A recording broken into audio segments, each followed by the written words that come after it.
Bonsoir à toutes et à tous et bienvenue dans cette nouvelle émission du Club Pancho.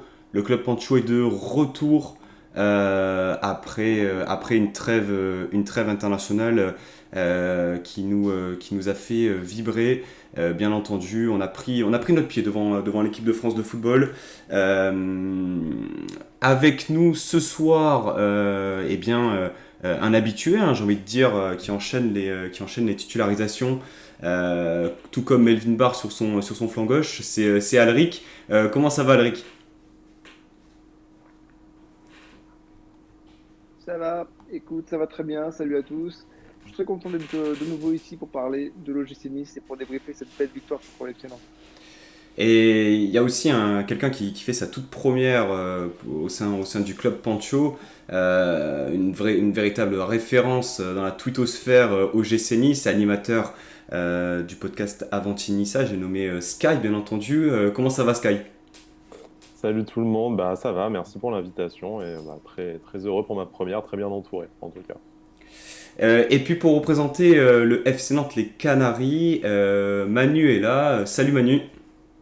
Salut à tous, très heureux aussi d'être là. Je suis fan de votre ville. J'y vais une ou deux fois par an, donc très content. Euh, ok, bah écoutez les gars, ça me fait extrêmement plaisir de revenir sur le club Pancho et de pouvoir parler foot. Mais avant de débriefer le match, on va attaquer tambour battant avec juste un petit point sur la commission parce que je pense que c'est important quand même d'en parler, messieurs. Donc mercredi a eu lieu donc la délibération de la commission suite aux incidents survenus après Nice-Marseille. Pour rappel, donc le match sera rejoué le mercredi 27 octobre à 21h à huis clos sur terrain neutre. Un point est d'ores et déjà retiré à l'OGC Nice, plus un point de sursis. Dimitri Payet a pris donc un match avec sursis de suspension, deux matchs fermes pour Alvaro et suspension jusqu'au 30 juin 2022 pour le boxeur Pablo Fernandez. Messieurs, donc là je me tourne d'abord sur les Niçois. Les gars, on en pense quoi de ces mesures? Vas-y Sky, je te laisse Gentil, commencer. merci Alric. On en pense qu'il n'y a pas grand-chose qui a été décidé au final. On sent bien que la Ligue était un peu dans l'incapacité de prendre une décision, à chercher un compromis mou qui finalement ne satisfait personne. Donc effectivement, les Marseillais n'étant pas revenus, impossible de leur donner la victoire sur le tapis vert. D'un point de vue médiatique, donner la victoire à l'OGC Nice, je pense que ça aurait été aussi compliqué. Donc tu assumes le fait de devoir rejouer ce match. Les sanctions pour les joueurs, enfin, un match avec sursis, moi je crois que j'avais jamais vu ça comme sanction en fait, quoi. Ça équivaut à rien du tout en fait. Tu sais pas pourquoi, d'où ça sort, puisque de l'aveu même de l'arbitre dans son rapport de match, il t'explique que si le match avait repris, tu aurais mis un carton rouge à Payet et à Alvaro. Donc bon, Alvaro prend ces deux matchs, c'est le tarif minimum pour un rouge direct. Donc bon, c'est pas forcément ce qui est mérité par rapport aux événements, mais à la limite, il y a une certaine logique réglementaire. Par contre, pour le reste, voilà, tu as un peu fait fi de toutes tes jurisprudences pour essayer de tasser l'affaire, mais voilà, au final, tu contentes personne. Je pense que tu frappes même pas fort à force de grands communiqués, de plus jamais ça, de cabale médiatique contre l'OGC Nice et contre Marseille, mais au final, enfin, les sanctions, trois matchs à huis clos, je pense que enfin, on s'en sort bien quand même de ce côté-là. Donc voilà, Hmm. un peu partagé dans le sens où tout ce vent médiatique en 15 jours pour au final juste sortir que tu vas perdre un point, mais si jamais tu gagnes ce match en retard, tu te retrouves avec plus 2. C'est pas si mal payé non plus au final. Mhm. Alric, ton avis là-dessus? Ah bah, je rejoins ce que dit Sky, mais avec un peu plus de déception dans le sens où j'aurais préféré par exemple que les points qu'on nous retire soient des points qui concernent la victoire contre l'Olympique de Marseille et pas des points que sont allés chercher les joueurs depuis le début de la saison. Parce qu'au final, c'est un peu ce que disait Julien Fournier en conférence de presse de présentation de Andy Delors. Le point qu'on nous a retiré, c'est un point qui a été pris aux joueurs. Alors que si par exemple tu veux marquer le coup, tu respectes du point de vue réglementaire que l'équipe marseillaise n'est pas revenue sur le terrain, que l'OGC Nice a la victoire par forfait. Et au lieu de faire une victoire à 3 points, tu fais une victoire à 0 points ou à 1 point. Et à ce moment-là, il n'y a plus rien à redire, le match est passé. Et puis tu nous mets 10 matchs de huis clos si tu veux, ou tu fermes la Brigade Sud jusqu'à la fin de la saison si tu veux. Mais effectivement, il y a un peu de tout, mais il n'y a rien qui convient qui que ce soit. Donc je trouve ça un peu dommage. Et Manu, donc pour clôturer définitivement ce chapitre sur la commission, toi, ton avis en tant que supporter nantais est plutôt extérieur par rapport à tous ces agissements. Quel est ton avis, Manu? Ouais, moi j'aurais quand même eu du mal à accepter que l'OM s'en tire avec les 3 points sans rejouer le match. Parce que ça ouvrait la porte au fait que quand tu es mené dans un match, bon bah tu fais dégoupiller les supporters adverses et puis tu les fais venir sur le terrain et puis tu es sûr de repartir avec les 3 points. Donc je trouve ça bien que l'OM n'ait pas le match gagné. Au final, je suis assez d'accord avec Alric, je trouve qu'ils ont essayé de prendre un peu partout, mais qu'au final en prenant un peu, ils n'ont pas assez. Et il me manque une suspension pour Guendouzi, j'étais devant le match ce jour-là, qui est venu faire un peu n'importe quoi. Bon, c'est vrai qu'Alvaro méritait d'être suspendu, c'est vraiment lui qui a tout fait partir en sucette, plus que Payet encore. Euh, Après, sur la suspension de l'OGC, sur le point retiré à Nice, je trouve ça aussi un peu. Autant donner 0 point sur ce match-là et pas le faire rejouer. Mais enlever un point qui a été pris sur un autre match, je trouve ça très injuste pour les joueurs qui ont plutôt essayé de calmer leurs supporters, notamment Jean-Claire Todibo qui a fait presque le vigile de boîte de nuit sur le début de l'envahissement. Donc je trouve ça, le point enlevé, je le trouve un peu ridicule.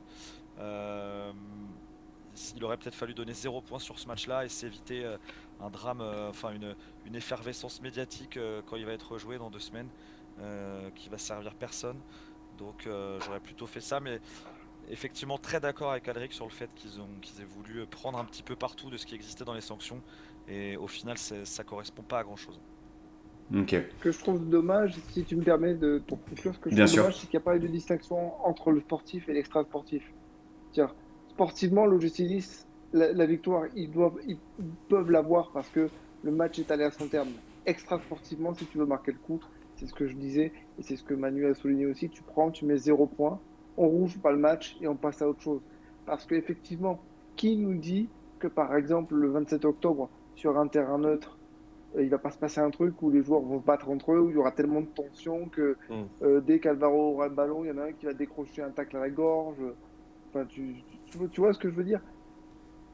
Je pense qu'on a encore ouvert, on a encore laissé la porte ouverte à ce que ça se passe pas très bien le 27 octobre. Et surtout, cette décision, non seulement n'a pas de conséquences trop importantes pour l'une des deux équipes, mais en plus, j'ai même plutôt l'impression qu'elle favorise plutôt l'Olympique de Marseille, puisqu'ils vont avoir l'opportunité de rejouer le match. Et l'OGC Nice, s'il perd ce match, aura perdu finalement 4 points. Hmm.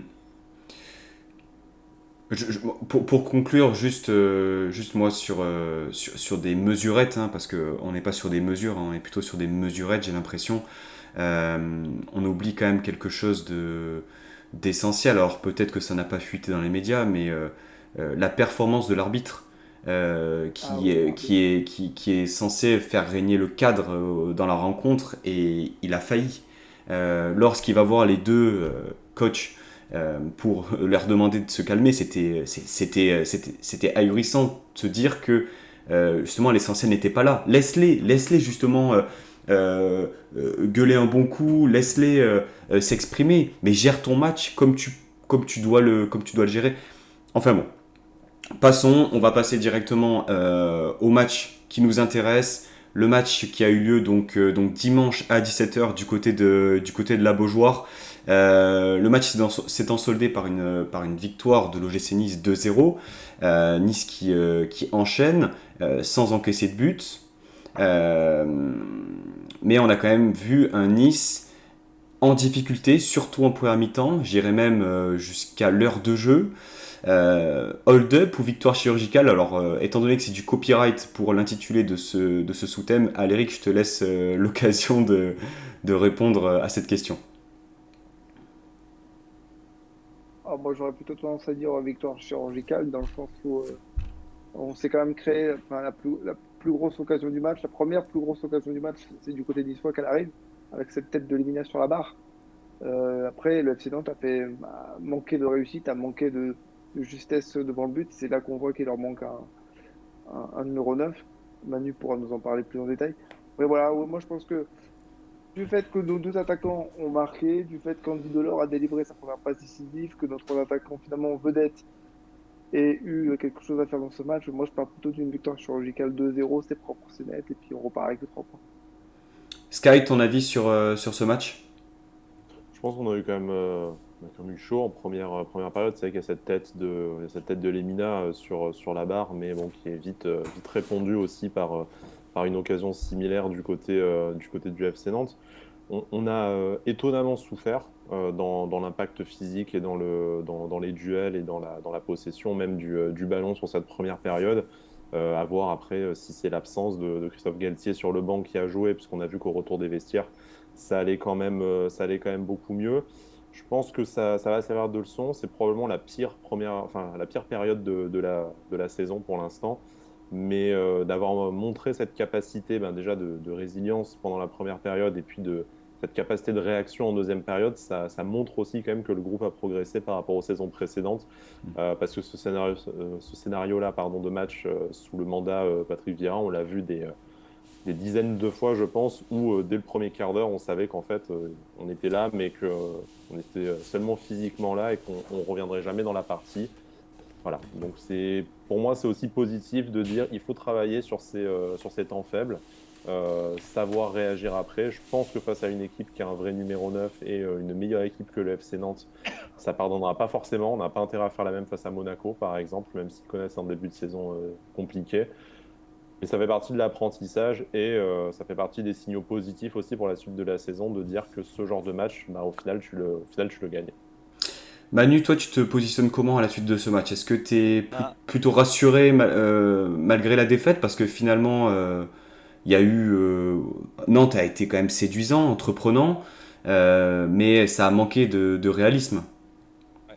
Non, moi je suis pas rassuré plus que ça parce que on a vécu à peu près le même match contre Lyon. Je sais pas si vous l'aviez regardé, mais en tout cas contre Lyon c'était à peu près pareil. On a été assez nettement au-dessus pendant toute une période et puis finalement ils nous ont planté par ce but assez ouf de Dembélé sur ce contrôle à 3 km en l'air de Paqueta.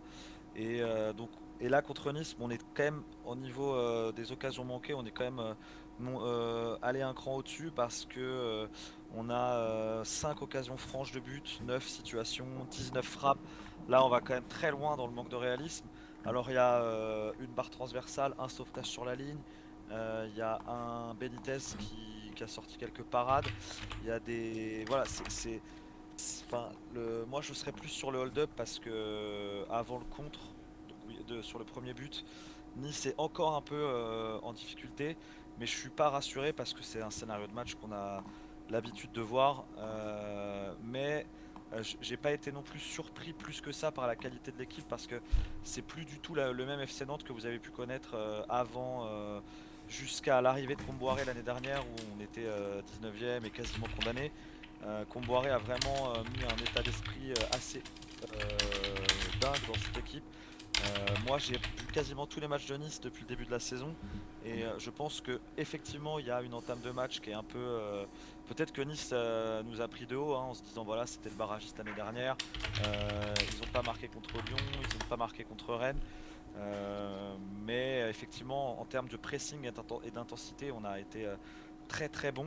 Et Nice, effectivement, a commencé le match en chausson, mais on a quand même été très très. C'est aussi.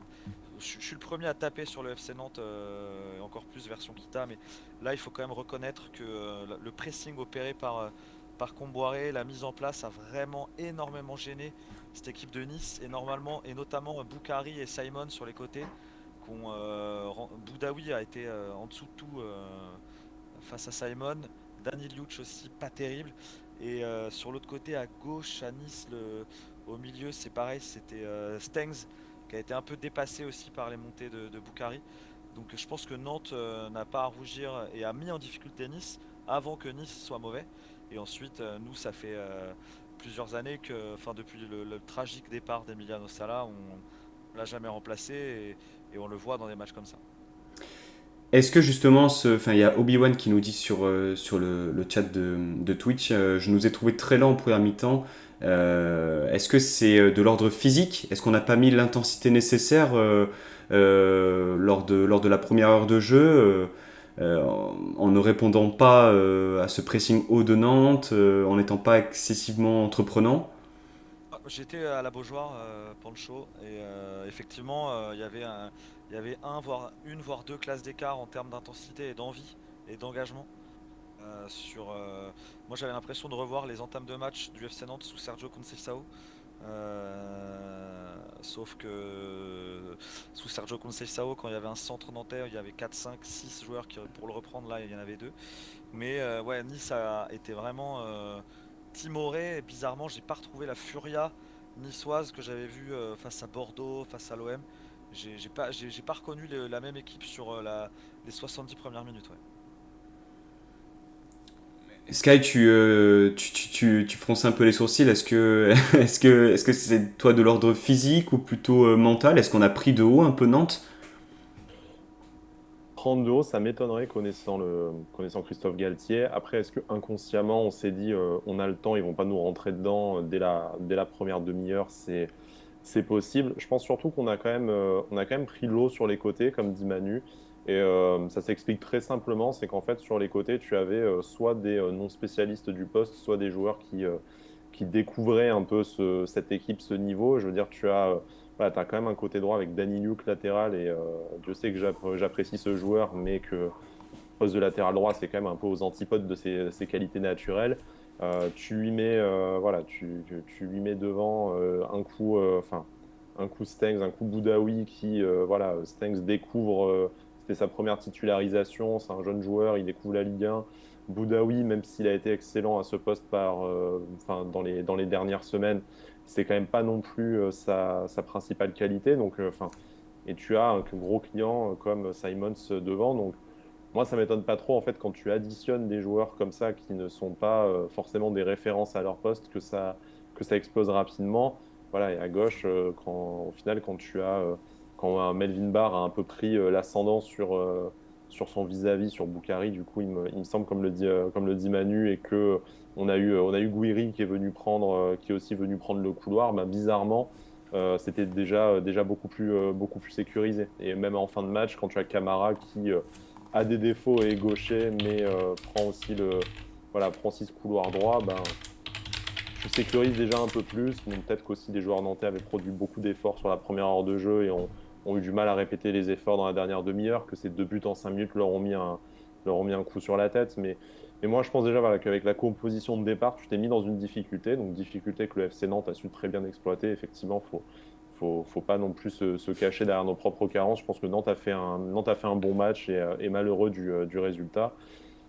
Mais voilà, c'est là en fait que tu vois les limites de l'effectif. J'ai un de mes followers qui me disait, mais on a peut-être sous-estimé le travail défensif d'un Justin Kluivert qui était absent, par exemple, sur son côté gauche. Donc, est-ce que du coup, il n'a pas manqué aussi en début de match pour sécuriser un peu son couloir?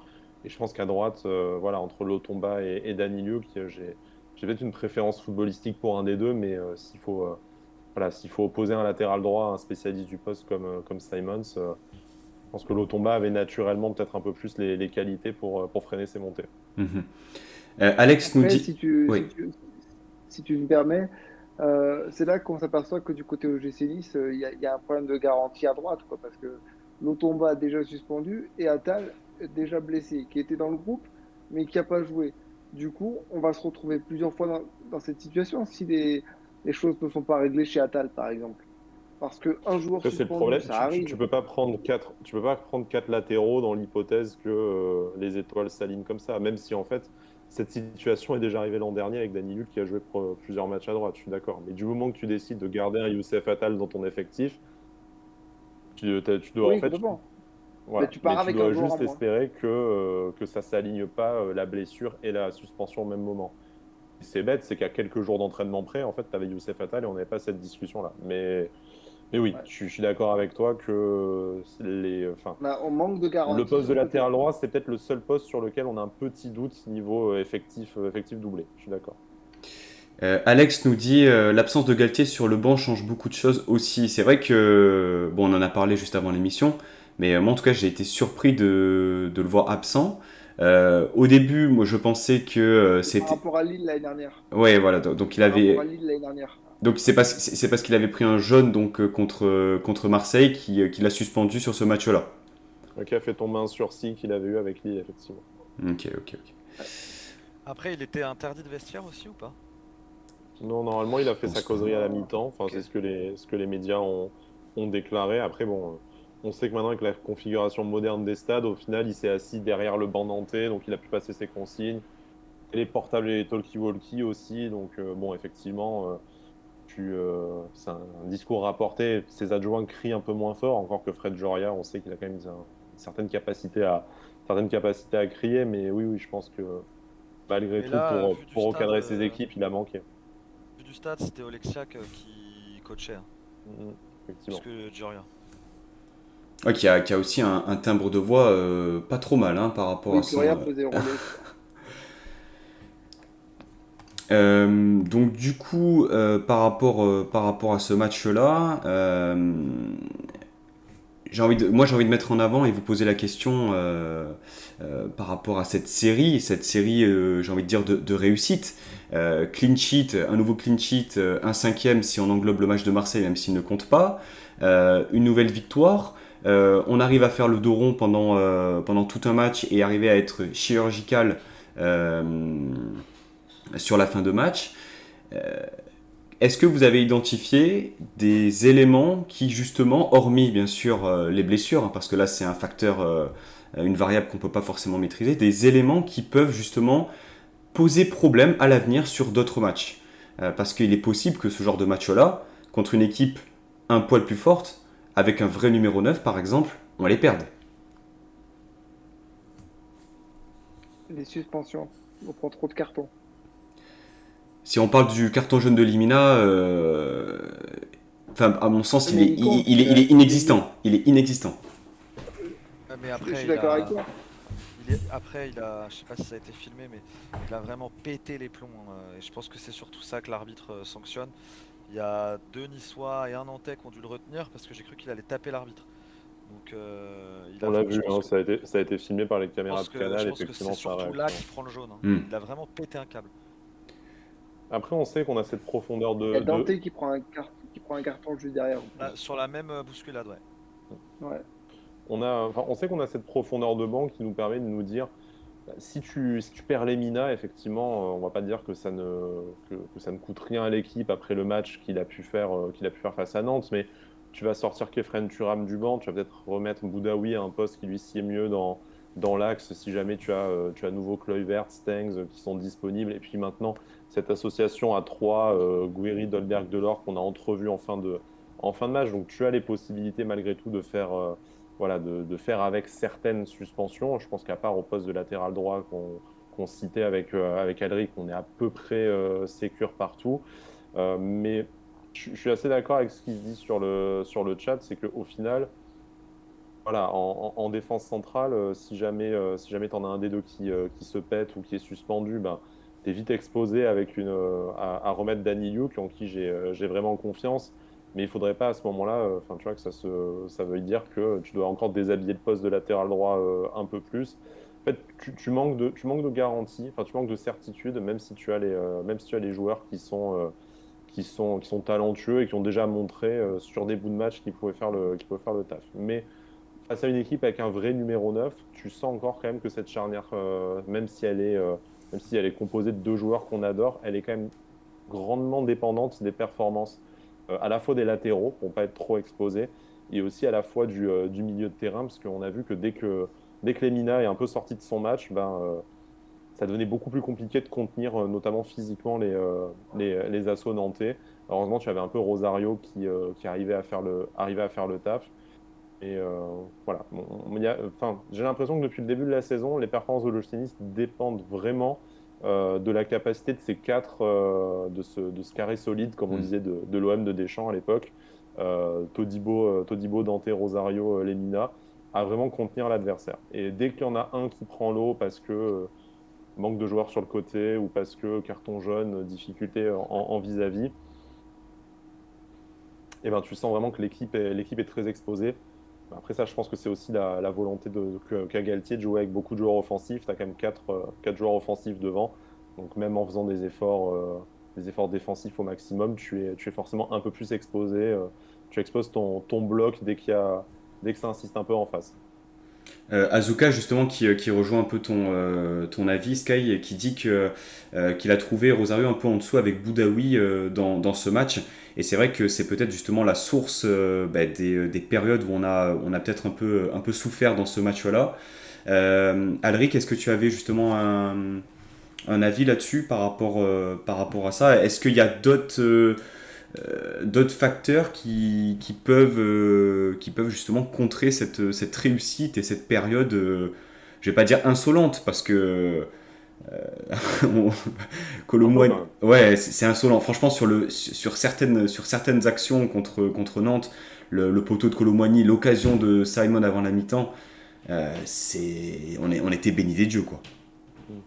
Bah, moi, je pense que ce match de Nantes doit servir d'exemple aussi dans le fait qu'il faut pas rater son entame de match. Parce que si Nantes nous met la pression comme ils ont pu le faire, avec les difficultés qu'ils ont quand même rencontrées, le manque de réussite qu'ils ont rencontré, le manque de justesse technique dans la finition, tu dis qu'une équipe comme Lyon, avec Dembélé devant, pourrait nous en planter 3 ou 4 à la mi-temps et il y aurait strictement rien à dire.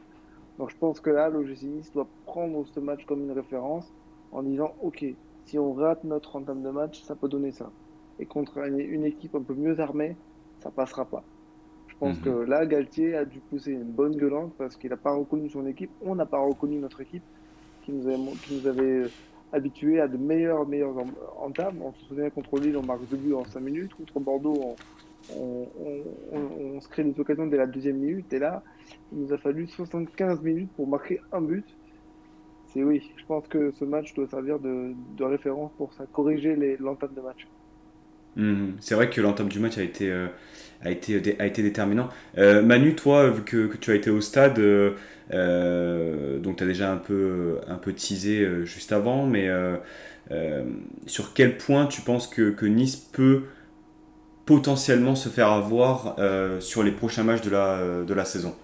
Alors, moi j'ai trouvé, je sais pas si c'est une légende du club qu'il faut pas toucher, mais moi j'ai trouvé Dante, le poids des ans se fait sentir là. Je pense que Comboiré l'avait ciblé d'ailleurs parce que dès qu'il avait la balle, ça lui courait dessus. Et on a récupéré beaucoup de ballons grâce à ça. Euh, et ouais, Boudaoui et Stengs sur les côtés, ils ont un peu pris l'eau au milieu. Danny Luke aussi, un peu, mais effectivement, c'est pas son poste. C'est surtout là, pour moi, où ça peut être inquiétant. Je sais que Galtier adore s'appuyer sur des joueurs d'expérience. Il veut faire de Dante son José Fonte, mais je pense que Dante, il est vraiment sur la pente descendante là de ce que moi j'ai vu, hein. C'est peut-être l'histoire que d'un seul match, mais en tout cas, Comboiré l'avait ciblé très clairement sur le pressing. Et on a récupéré quand même 3-4 ballons dans le match grâce au pressing sur Dante notamment. En attendant, si je peux justement répondre, Manu, Todibo, malgré certains détails, certains sursauts de concentration, il fait quand même, encore une fois, un match énorme. Il a été Euh, incroyable en couverture de Dante c'est. justement. Il fait Chaque fois l'essuie-glace, hein. que, à chaque fois que Dante était pris de vitesse, parce que Colomwani, Boukari et Simon, ça allait très très vite. Et à chaque fois que Dante était pris, ou Danny Luke était pris, Todibo, il va mine de rien. Enfin, j'aime le potentiel de ce joueur aussi, mais j'avais jamais vu qu'il allait à ce point, qu'il allait aussi vite que ça en fait. Et à l'accélération, il était battu évidemment par des Colomwani, des Simon ou des Boukari, mais sur une course plus longue, il est jamais pris à défaut par ces joueurs-là. Donc j'étais assez agréablement surpris par la qualité de couverture de Todibo, qui est vraiment costaud, enthousiaste. Vraiment, c'est très bien qu'il reste une saison de plus chez vous parce que là, il va vraiment s'installer, je pense. Eh bien, la transition est toute trouvée justement pour passer au top et au flop de cette rencontre. Euh, Sky, je te vois que tu trépignes d'envie. Je ne vois pas d'ailleurs le poster de Roberto Carlos dans le fond, sans doute caché. Euh, alors, justement, je voulais commencer d'abord par le FC Nantes. On parlera de l'OGC Nice plus tard. On a parlé déjà de l'absence d'un numéro 9. Comment tu as trouvé ton équipe, Manu, et là, plus sur des performances individuelles? Ouais, comme je le disais au début, ce pressing assez intense, c'est la marque de fabrique depuis l'arrivée de Comboiré, donc pas vraiment surpris. Et individuellement, ça va peut-être vous étonner, mais j'ai trouvé le trio sur les 4 offensifs, j'en ai trouvé 3 plutôt bons que Moses Simon, Osman Boukari. C'était que son deuxième match depuis le mois de mars à Bucarest. Boukari a été très bon. Et ce qui est incroyable, c'est de se dire que c'est son deuxième match depuis mars. Donc il était mis à l'écart en Belgique et parce qu'il n'entrait plus dans les plans tactiques du coach. Mais il a été très bon. Simon a été très bon. Randall Colomwani, qui est un peu notre fer de lance offensif, qui est un peu un cadeau tombé du ciel. Et l'année dernière, parce qu'on n'arrive pas à le reprêter en Ligue 2, il reste et il explose. Et cette année, parce qu'il n'est pas parti finalement ni à Francfort, ni à Southampton, ni à Milan. Donc c'est assez surprenant. Il reste un an de plus. Et il a mis en grande difficulté Dante. Randall, il est passé quasiment à chaque fois qu'il s'est présenté face à Dante. Et là, par contre, vu que c'est un dribbleur, malgré sa grande taille, que c'est un joueur plutôt rapide et dribbleur, il s'est un peu raté devant le but à plusieurs reprises. Mais je l'ai trouvé plutôt intéressant. Jean-Charles Castelletto en défense centrale a pris le dessus tout le match sur Dolberg, sauf sur une action. Celle de la spéciale Dolberg et le but de la poitrine. Mais j'ai trouvé aussi Castelletto assez solide. Et on parlera des flops après. Tu peux balancer les flops Et, maintenant, hein, Manu. et sur les flops, un joueur qui est en pleine décrépitude chez nous, qui s'appelle Sébastien Corchia, qui a été recruté que sur son nom et qui a été obligé, pour la petite anecdote, Antoine Comboiré a dû le sortir du 11 titulaire pendant le barrage face à Toulouse l'année dernière parce qu'il était complètement bouffé par la peur et la pression de la descente. Et je l'ai trouvé en dessous de tout encore hier. Fabio, comme d'habitude, monte, fait de l'essuie-glace tout le match, notre latéral gauche. Mais c'est lui qui se fait prendre sur le 1-2, Guiri, Guiri Delors. Donc je l'ai trouvé aussi un peu limité. Nos latéraux, c'est vraiment notre énorme point faible. Et on l'a encore vu, hier. Et André, et en fait, nos deux milieux de terrain centraux, Chirivella et Giroto, qui n'apportent rien offensivement. Ce sont deux numéros 6 avec une qualité de passe un peu supérieure chez Chirivella. Mais Giroto, c'est un 6 qui monte pas. Ce qui fait que sur les actions, quand on a eu beaucoup de centres de Boukari et de Simon, il n'y a que Randall ou que Blas pour les reprendre. Et du coup, Giroto et Chirivella, ils ont fait un bon travail au milieu face à, face à Lemina et Rosario, mais ils ont, ils ont pas assez participé offensivement. Et j'ai trouvé qu'il y a un joueur qui s'est un peu caché hier, c'est Ludovic Blas, Mm. qui est censé être notre Factor X. C'est un peu lui et Randall Colomwani qui nous ont sauvés à eux deux l'année dernière sur la grosse série de fin de saison qu'on fait, qui nous fait arracher le barrage et qui nous fait nous maintenir. C'est eux deux, hein, qui nous ont maintenus tous les deux. Et là, Ludo Blas, il s'est un peu caché hier, parti encore dans ses raids solitaires. Il lâche pas son ballon quand il faut. Je pense qu'il a un peu de mal à digérer le fait d'être resté lui aussi. J'espère que tout ce petit monde-là va vite se remettre la tête à l'endroit en se disant qu'ils vont faire un an de plus à Nantes et que c'est pas si grave que ça. Mais voilà, j'ai trouvé que Ludo Blas s'était un peu caché hier. Et juste pour finir sur la FC Nantes, Kolo Muani, est-ce que c'est vraiment selon toi un numéro 9 ou pas?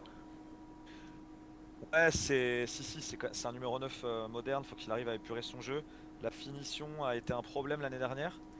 Euh, il l'a bien corrigé en fin de saison en marquant quasiment un but par match pour le sprint final qui nous arrache le maintien. Mais là, cette année, il retombe un peu dans ses travers de finition. La barre transversale, enfin, c'est très bien, pas de chance, c'est la barre, mais elle doit quand même aller au fond. Il écrase un peu sa reprise, il manque de finition, mais Mais après, nous, on peut pas lui en vouloir. Il est formé au club, il tient tête à la famille Kita et à Moji Bayat, il marque des buts. Là, c'est un peu un héros pour nous aujourd'hui, quoi. Hmm. On va désormais passer au top et au flop du côté de l'OGC Nice. Alors, Sky, tu peux y aller. Excuse-moi pour le lancement raté tout à l'heure. Ton avis justement sur les joueurs qui ont été au top et d'autres un peu moins sur ce match. Ah bah, il y en a un qui a été au top sur cette rencontre, c'est quand même c'est Melvin Barr, parce que déjà on ne l'attendait pas forcément. On sait on avait un besoin de doubler ce poste de latéral gauche. On avait vu l'année dernière avec Hassan Kamara qui a été héroïque les premiers mois et qui, je pense, après a eu une baisse de régime un peu logique, ce qu'on a tiré sur la corde. On sait que c'est un poste sur lequel on est en souffrance de toute façon, plus ou moins depuis le départ de d'Albert il y a maintenant 4 ans, du coup. C'est, euh, C'était un joueur qu'on nous annonçait comme un bon joueur de complément, au final, qui allait rendre des services et apporter un peu de concurrence. Bah, on voit qu'en fait, la concurrence, elle a duré un match.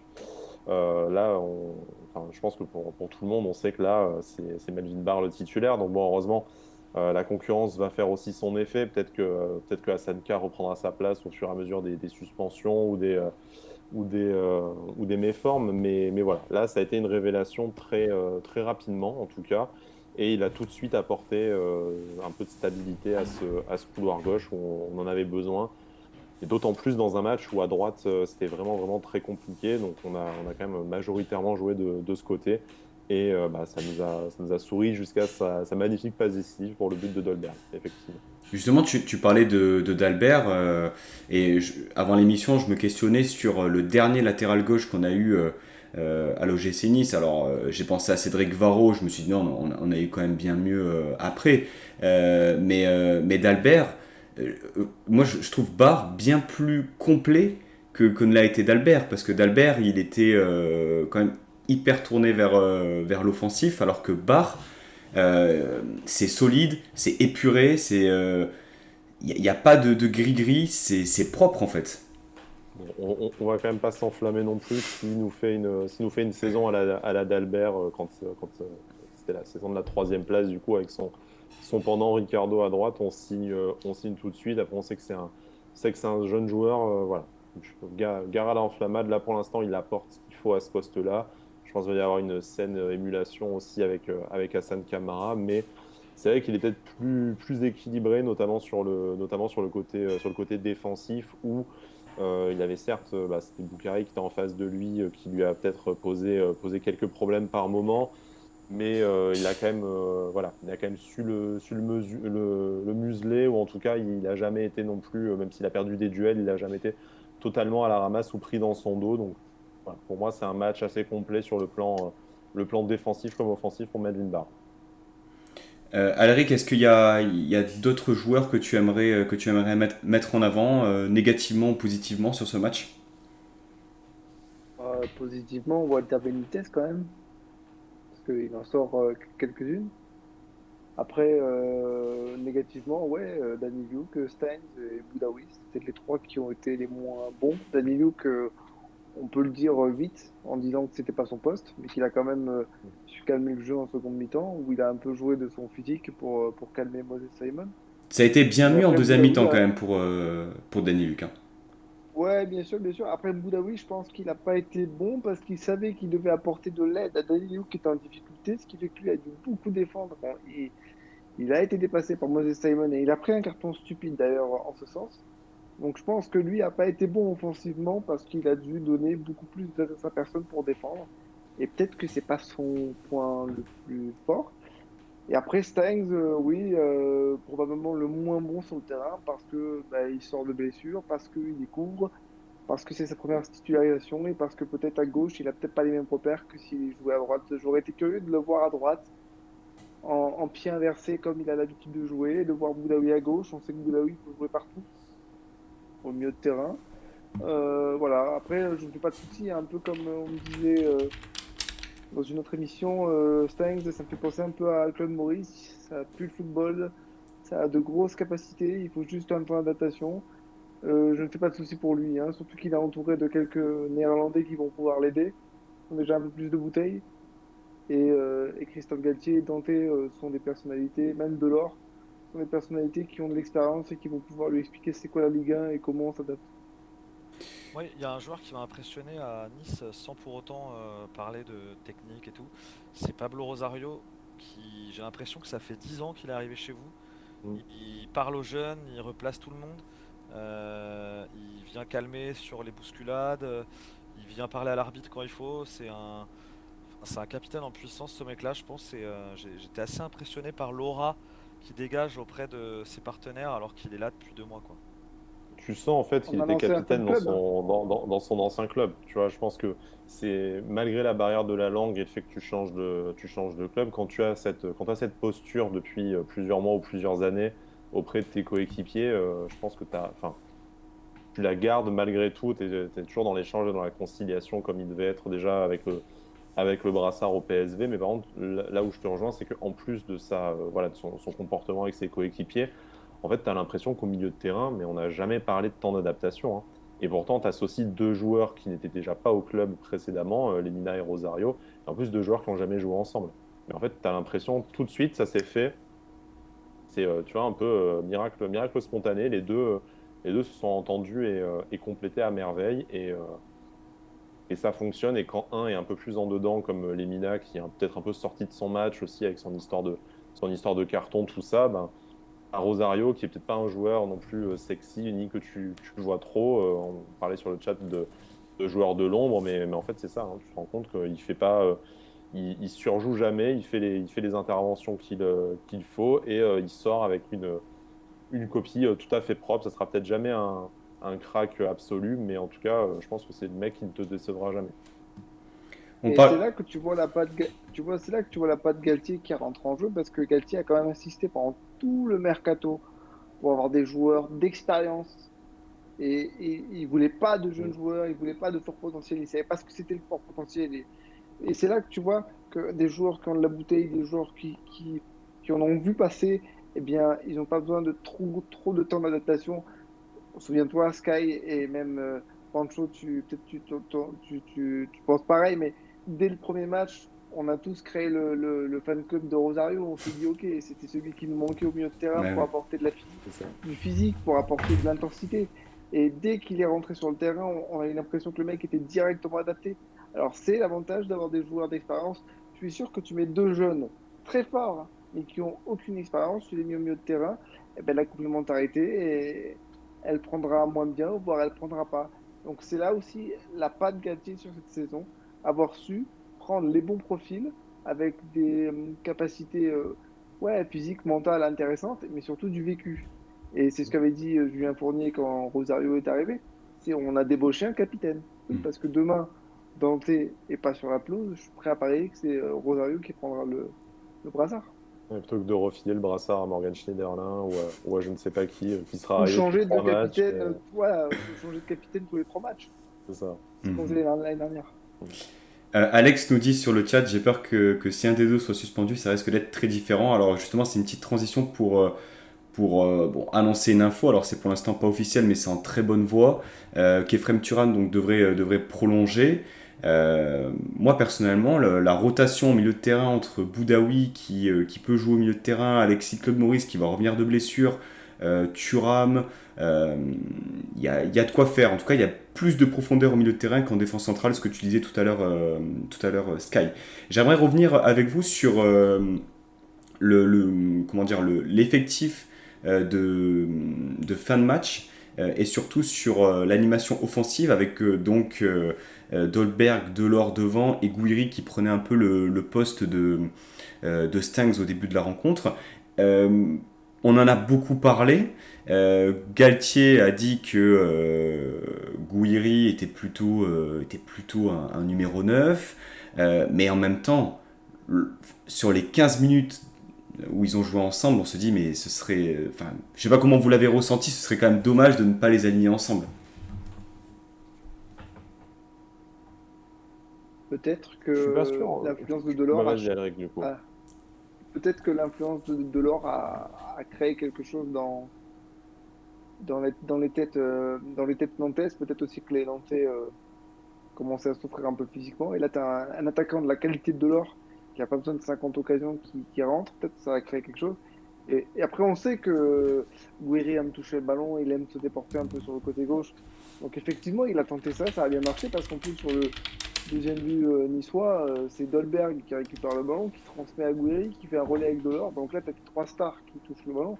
Donc là, tu te dis, oui, effectivement, il peut rien se passer, les étoiles sont alignées, tout va bien. Maintenant, je suis moyennement fan de l'idée de voir Gouiri sur un côté, même si je sais qu'il aime bien. Ça reste un buteur et je pense qu'il doit privilégier ce poste-là. Et puis, Je suis oui, assez d'accord de toute façon, mais juste, pardon Banjo, je te coupe pour rebondir sur ce que disait Alec. Bien sûr qu'on peut aligner les trois, mais je pense déjà que pour la progression de Gouiri, effectivement, c'est peut-être celui qui nous sera le plus utile dans l'axe aussi par son profil qui manie beaucoup le ballon. Après, rien ne nous empêche ponctuellement, pas à la faveur des suspensions, des blessures ou du scénario du match, de lancer un peu toutes tes forces dans la bataille en alignant les trois. Et tu vois, on parlait de déséquilibre défensif sur les côtés qui nous ont beaucoup coûté en première période. Si tu alignes les trois et que ton quatrième homme, c'est, je ne sais pas, par exemple, Stengs ou Kluivert sur le côté droit, je ne suis pas vraiment convaincu que ton bloc mm, équipe soit vraiment équilibré. Donc, Ouais. commencer le match comme ça me. Bon, après, j'attends que Galtier et que les joueurs me fassent mentir. Mais je pense que c'est quelque chose qu'on verra ponctuellement en fonction de l'évolution de la saison et des scénarios de match plutôt qu'une tactique viable d'aligner les trois en même temps. mhm. C'est Et quand Je pense même. que puis, ça a été la bonne solution pour faire sauter le verrou nantais. Mhm.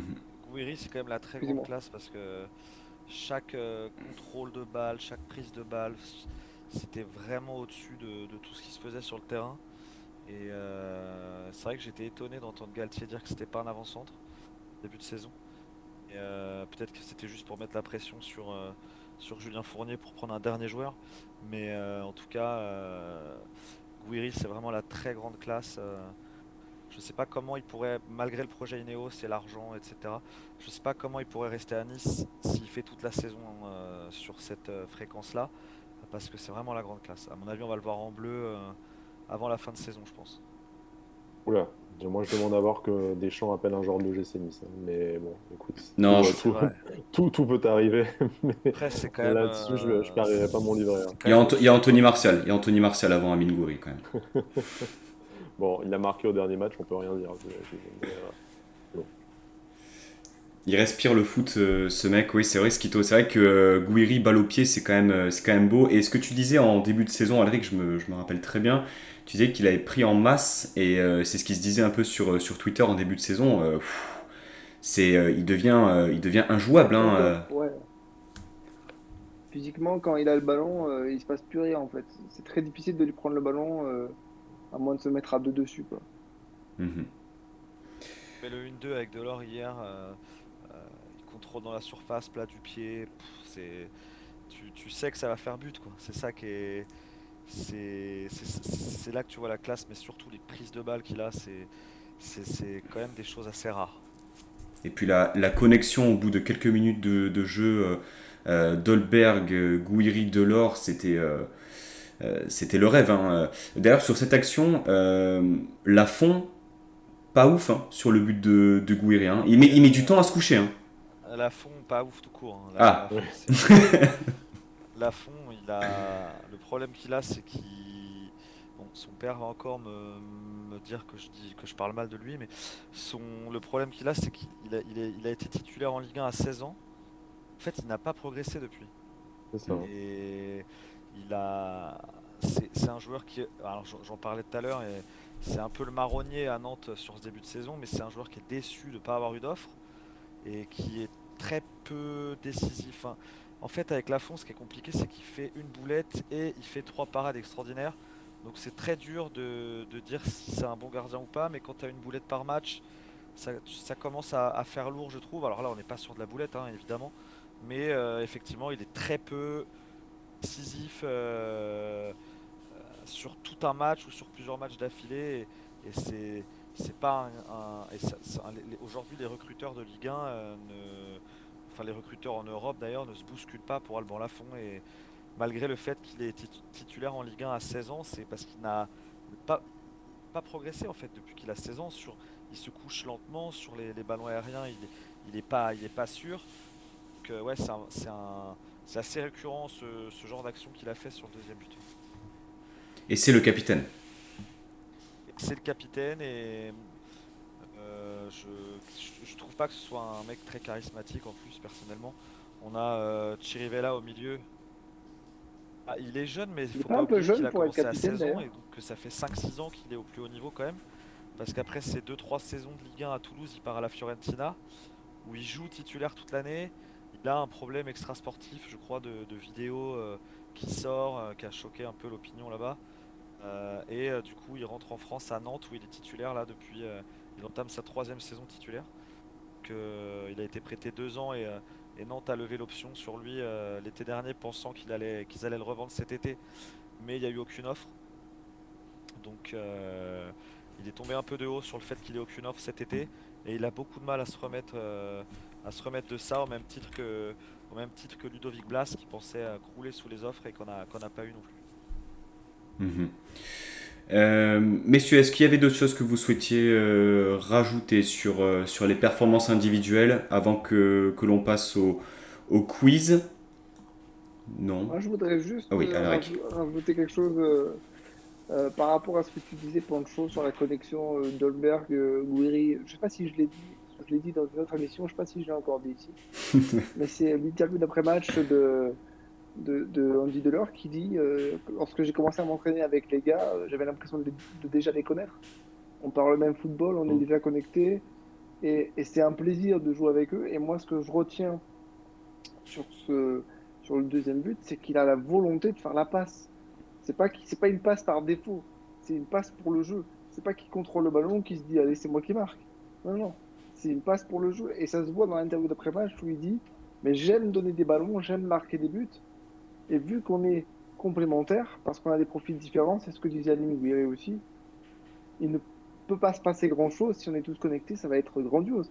On a quand même trois attaquants, je ne sais pas si on se rend bien compte, mais on a quand même trois attaquants qui peuvent marquer 15 à 20 buts par saison chacun. Donc c'est assez incroyable de pouvoir les réunir, de pouvoir les aligner et de voir que sur 10 minutes, ça fonctionne déjà. Moi, j'ai hâte de voir ce que ça peut donner au prochain match contre Monaco. Et on dit Delors, de toute façon, qui a des stats folles en termes de passes décisives Mm. aussi, hein. En plus d'être un super buteur, Ah, il était deuxième Deuxième meilleur l'année buteur, dernière. meilleur passeur, effectivement. Ouais. voilà. Donc, du coup, lui, tu sais qu'en fait, tu peux l'associer à n'importe quel autre joueur devant et il fera à la fois le taf en matière de but et aussi de caviar. C'est peut-être celui, justement, qui est peut-être le plus Gouiri est le plus polyvalent, Delors est le plus collectif. Peut-être que Dolberg qui est plus dans ce profil de finisseur, mais à la Buteur. fois Ouais. c'est lui qui peut te marquer, c'est lui qui peut te marquer un but sur une non-occasion en orientant sa poitrine vers le but, quoi. Donc, Mhm. Messieurs, je vous propose de passer au quiz. Alors, Alaric, pour info, est le tenant du titre. Petite nouveauté, alors j'ai réduit le nombre de questions, car 10, ça faisait quand même beaucoup. Donc le principe, en fait, est très simple. Où est-ce que j'ai mis ma feuille? Elle est juste ici. C'est des questions qui vont mêler des joueurs ayant joué à Nice ou Nantes, le foot de manière générale. Il y a donc, j'ai dit combien? Il y a 5 questions. Il y a 5 questions. Donc il y a des questions, ça va être de la rapidité. Des questions, vous allez du coup donner votre réponse les uns après les autres. Est-ce que vous êtes tous bien prêts? Prêt. Ok, ok. Donc le match dont on parle, c'est terminé par le score de 2-0 dimanche. J'aurais aimé connaître le score de Nantes-Nice l'année dernière à la Beaujoire. 2-1. 1-2 plutôt. Est-ce que tu as les buteurs, Alric? Et Dolberg 2 fois et Simon pour Nantes. Alors, c'est pas Simon, mais c'est pas grave puisque tu as la C'est bonne Randall réponse. qui marque pour Nantes, non? J'ai vu Touré. Ah, c'est Abdou qui marque, ok. Donc, un point pour Alric, bien joué. C'est sûr que c'est Simon. Maintenant, vous cherchez un joueur. Un joueur qui est fort. Tu me laisses quand même finir, Alric, ou pas? Non, parce que j'ai pris énormément de plaisir à écrire ça, donc j'aimerais pas quand même qu'au bout du... Vas-y, excuse-moi. Vas-y. Vous cherchez un joueur. Formé à Nantes, je fais partie de l'équipe championne de France en 2001, aux côtés des Frédéric de Raucha ou autres Olivier Monterrubio. Quel plaisir de retomber sur ces noms-là. Par la suite, je m'envole pour rejoindre les Aiglons lors de la saison 2004-2005 sur les hôtes de Guernesey. Dès ma première année avec mon nouveau club, je réalise ma meilleure saison en termes de statistiques en marquant 10 buts en championnat. S'ensuit 2 saisons en Côte d'Azur où Fred Antonetti me repositionne numéro 10. Où j'alterne le bon et le moins bon, techniquement au-dessus de la moyenne. J'ai fini ma carrière dans le championnat grec. Lors de la saison 2012-2013, Alric, t'es on fire. Je te le dis, c'était bien sûr ce bon vieux Marama. En même temps, il n'y en avait pas 50. Hein. Je disais mon nom au hasard et c'est celui-là qui est sorti. William Cyprien. Ouais, voilà. Merci Faye. Emers Faé. Mais oui. Troisième question. On va rester sur Marama Veyoya. Selon vous, au cours de sa carrière, combien le joueur a-t-il marqué de buts en Ligue 1? Donc Manu, je te laisse proposer. Donc tout club confondu. Hein. Je dirais 38. 38 pour Manu. Sky. 50. 50. Alaric. Je suis en train de compter par saison. Non. Je crois que c'est 50, toi. Je suis en train de regarder sur Transfermarkt. Non. Non, je suis en train J'attends que de sur les le compter chat à on me 10. donne la réponse. Non, Alaric. 50, ouais, c'est pareil. Je cherche. Alors, tu tu ne donnes pas la même réponse que Sky, il faut que tu changes. Bon, alors 55. Il va dire 55. 51 pour le juste prix là. Eh ben, écoute, 55 est enfin, c'est pas une bonne réponse, mais tu te rapproches au plus près de la réponse, Voilà. puisque c'est 71. 28 avec le FC Nantes, 19 avec l'OGC Nice, 19 avec Lorient et 5 avec l'AS Nancy et Lorraine. Alaric, il faut partager les points, s'il te plaît. Quatrième question. Vu comme traite de Faut tricheur, partager, à la les, limite, faut maintenant, partager les questions aussi que tu as eu avant l'émission. Est-il pistonné? Ce sera le prochain débat de l'émission. Quatrième question. Michael Landreau était au commentaire du match sur Canal+. Donnez-moi la saison où il fit sa première apparition en Ligue 1. Il avait tout juste... 96-97. Oh là là, c'est beau Manu. C'est beau ça. Bien joué. 96-80. 16 ans. Il portait le numéro 16 21. ans contre Bastia, il sort 16 un ans, penalty. pardon. 16 ans. Ah, il avait 16 ans? Ah, j'ai lu Ouais, 17. 16 ans. Il sort un penalty contre Bastia à son premier match. Et 7-0 face à Nice, pas loin. juste après, c'était le match suivant. 7-0 C'est la contre cinquième Nice. question, merci. Pour le... Avec 7-0 avec 7 buteurs différents. Ce n'était pas la cinquième question. On passe donc pour l'amour du jeu, hein, puisque Alric, tu viens de faire le back-to-back, hein, félicitations. Mais quand même, dernière question. On va rester sur Michael Landreau. Celui-ci détient le record du nombre de matchs joués en championnat. 602. Combien en a-t-il joué? Tu dis 602, Sky? Ok. 603. 603 Ah pour... Oh, la pauvre. Manu. Je dirais 601.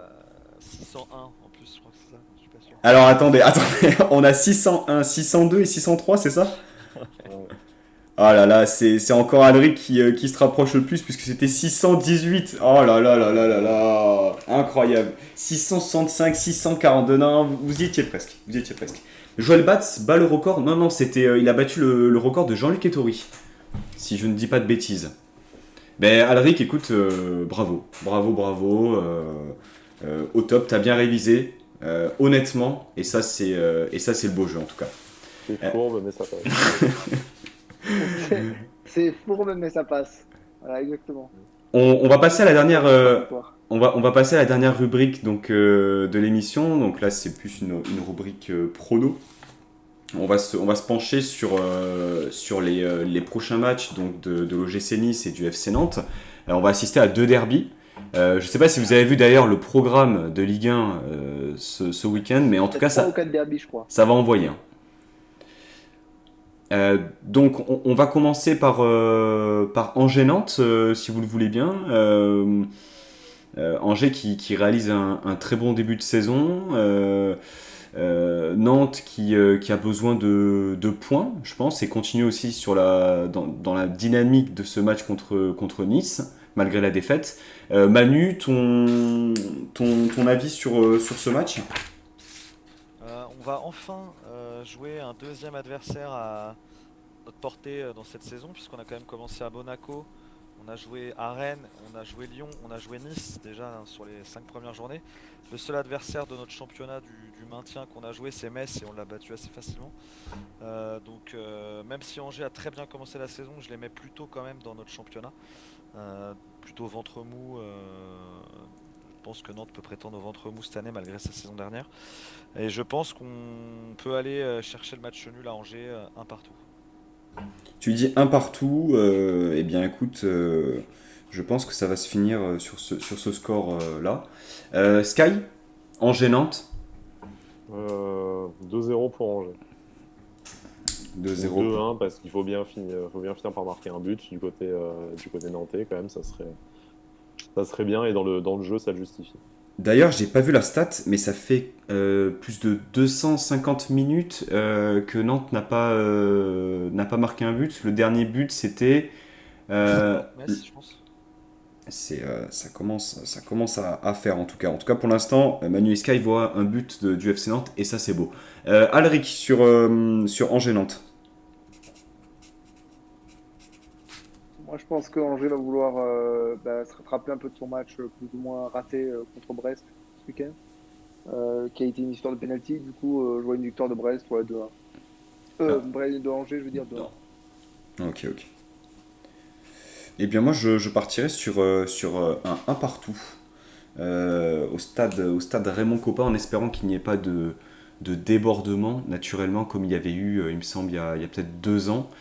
Euh, mais en tout cas, ça va être un gros match. Alors, c'est le derby de l'Ouest, le derby de la Loire, c'est le derby de l'Anjou, c'est le derby de quoi, Manu, concrètement là? Ouais, c'est plus un derby de l'Ouest. Il y a 50 minutes de route entre les deux villes. Donc, Le péage est à 8,90 €, oui, oui, je ouais, sais. Oui. non, non, c'est vraiment très proche. Les Angevins nous détestent vraiment parce que je pense qu'historiquement, Nantes a été très longtemps le club phare de l'Ouest de la France. Donc, il y a plutôt. Mais Angers nous réussit plutôt bien. Quand on va mal, l'année dernière, première de Comboré, on gagne. Il y a quelques années, la première de Conseil Sao, après René Girard, on gagne aussi.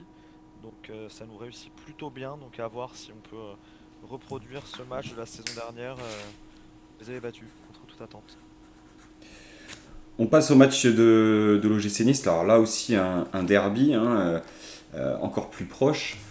Puisque ce sera le derby contre l'AS Monaco. L'AS Monaco en difficulté en ce début de saison, avec la Coupe d'Europe qui s'est immiscée dans la préparation, des résultats en berne, une défaite à domicile, enfin à domicile, on va dire plutôt au stade Louis II contre l'Olympique de Marseille, 2-0.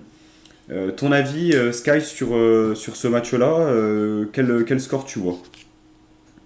Toujours se méfier de Monaco, toujours se méfier des derbies où c'est généralement aussi un peu ce qui donne une bouffée d'air frais à des équipes en difficulté. Je pense qu'on a beaucoup de chance qu'il y ait la Coupe d'Europe au milieu, qui va peut-être un peu Ah leur oui, bouffer de force, de charge mentale. Euh, la première mi-temps là, face à Nantes m'a beaucoup inquiété parce que je ne sais pas quel est leur état de forme en ce moment pour ne pas suivre religieusement Monaco, mais tu fais ça face à Ben Yedder, Golovin et compagnie. Je pense que le scénario du match n'est pas tout à fait le même, mais à la fois, il y a l'air d'avoir quand même quelque chose de cassé dans cette équipe qui avait fait une super phase retour la saison dernière. Donc je pense qu'on va peut-être encaisser notre premier but à cette occasion, mais je nous vois mal marquer moins de 2 buts. Donc du coup, une petite victoire 2-1, ça serait bien. La dernière victoire contre Monaco, c'était justement le derby à domicile, juste avant la coupure du championnat et cette victoire 2 buts à 1.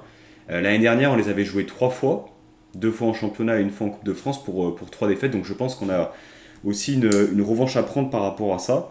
Alric, ton pronostic sur ce match? Clean sheet oblige, parce que bon, moi j'ai envie qu'on garde le but à violer encore un petit moment. Je dirais 2-0 pour Nice, 2-0. évidemment. Manu, qu'est-ce que tu vois sur ce derby Moi, azuréen?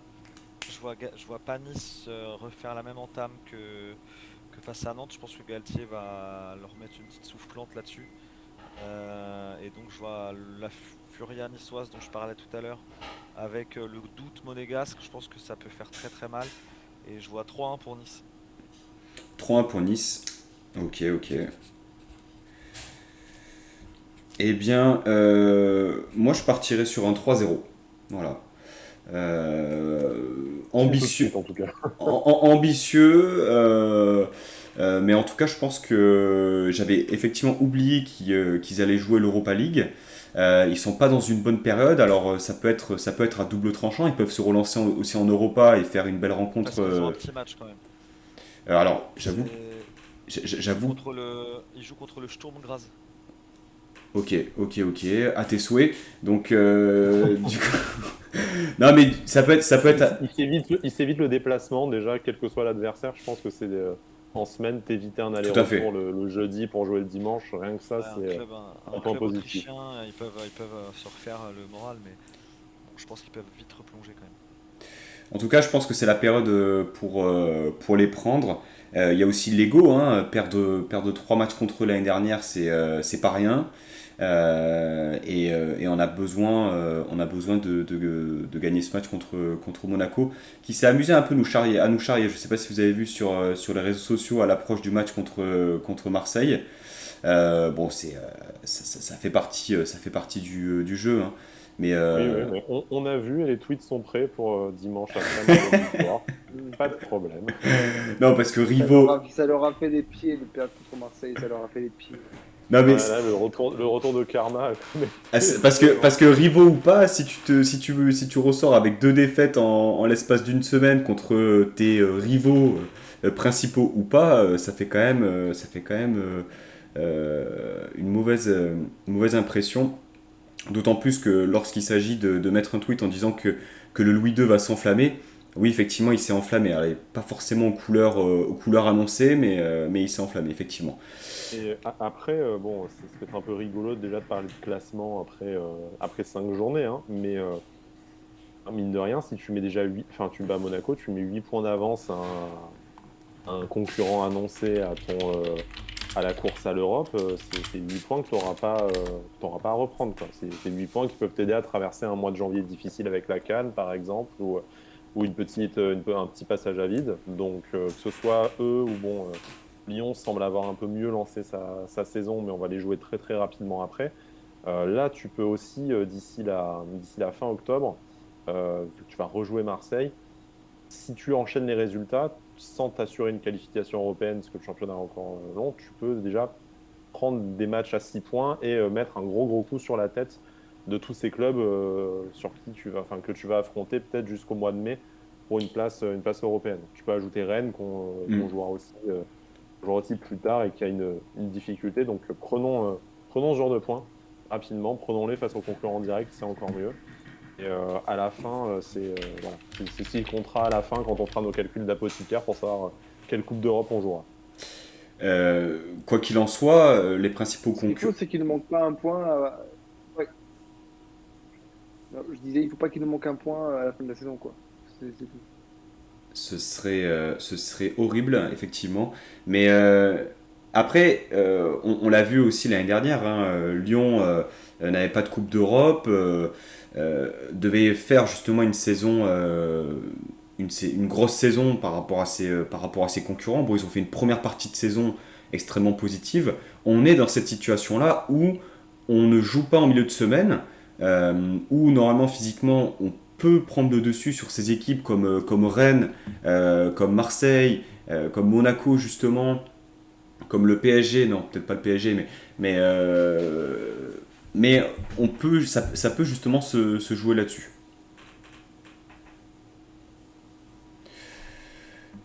Eh bien, messieurs, est-ce que selon vous tout a été dit? Est-ce que vous souhaitiez rajouter quelque chose? Je pense que tout a été dit. On a Complet. bien reparlé de ce match-là. Et puis, moi, ce qui me fait plaisir à titre personnel par rapport aux années précédentes, c'est qu'en fait, c'est lundi et tu as déjà hâte d'être à dimanche pour le prochain match. Et Ah, ça, ça. c'est un sentiment qu'on n'avait plus connu depuis quand même pas mal de temps, même si on a fait partie de. Enfin, on était les fidèles parmi les fidèles à toujours suivre les matchs malgré le manque d'enjeu et le manque de qualité sur le terrain. Mais bon, voilà, là, on vit un moment, on vit un moment où on se régale. On espère que ça va durer le plus longtemps possible. Et puis, vivement dimanche, comme dirait Michel. Ouais, c'est ça. Tout à fait. C'est vrai qu'on vit, je pense, une période très positive.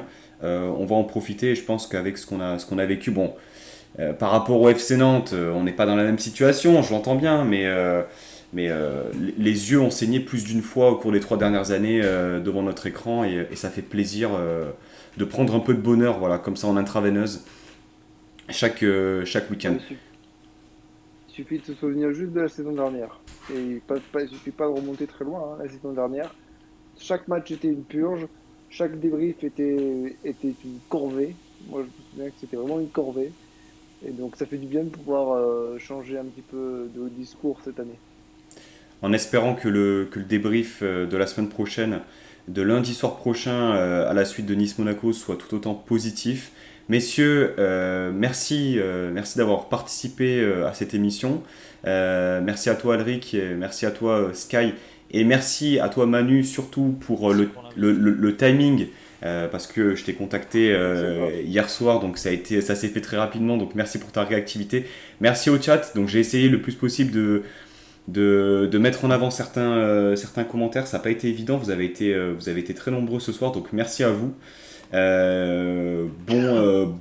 Bonne semaine, profitez bien, et puis bon match au FC Nantes, bonne saison au FC Nantes. Et puis peut-être, écoute, au match retour, Manu, qui sait. Ouais, avec plaisir, avec plaisir. Nous, on souhaite pas, on n'a pas grand-chose de sportif à espérer. Nous, on veut juste une vente du club. Le sportif est devenu secondaire chez nous. Je veux bien Le le maintien comprendre. déjà, non? Si la descente en Ligue 2 permet à Valdemar Kita de partir, on signe pour la descente en Ligue 2. On en est rendu là C'est pour triste, des gens mais qui aiment le d'accord. club. C'est quand même dingue. Mais au vu de la production sur le match d'hier, il y a quand même des éléments positifs à soutirer. Bon, Ouais, non, mais sportivement, si on joue toute l'année comme ça, je pense pas qu'on oui. revivra la saison dernière. Je pense qu'on sera loin du barrage. Mais bon, il faut les marquer les buts. Et le doute peut vite s'installer après. Eh bien, écoute, c'est tout ce qu'on souhaite au FC Nantes en tout cas. Messieurs, je vous souhaite une très bonne soirée. Merci d'avoir participé au Club Pantio pour cette émission. Merci Donc, beaucoup. Ouais. suite à cette victoire à la Beaujoire. Très bonne soirée à vous et puis donc à très bientôt. À très bientôt. Salut, Bonne salut! soirée, Issa Nissa. Soirée, ça y est, ça.